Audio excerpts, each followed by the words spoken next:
Jesus cursed the fig tree to show us and teach us a lesson that he is very, very unapologetic about fruitfulness. John chapter 15 and verse 8. The Bible says, Matthew 15 and verse 8, herein is my Father glorified, when ye bear much fruit, so shall you be my disciples. So shall you be my disciples. When you bear much fruit, when you bear much fruit, he wants us to bear much fruit, to produce results. God is glorified. Do you know the meaning of that? Listen, any result you get in your life that does not glorify God is a useless result.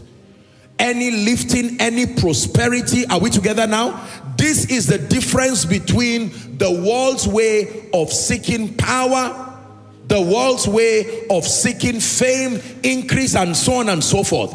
Listen, the reason why that happens to them that way is because there is nothing that drives them. Their world is governed by self.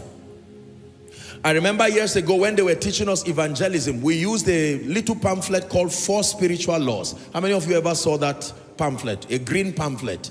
And you will see that there are all kinds of diagrams. The first one has the person sitting on the chair of his heart.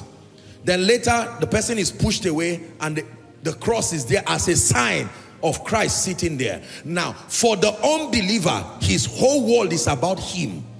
His pursuit for success for him. His pursuit of greatness for him. Usually it is to prove a point, to prove to everyone who thought they were failures. But when you come into Christ, the angle with which you approach the subject of victory, success, and greatness is very different. Everything becomes for his name's sake. The reason why you want to prosper, for his name's sake. The reason why you want to do well, for his name's sake. Once that adjustment is made, your pursuit becomes godly.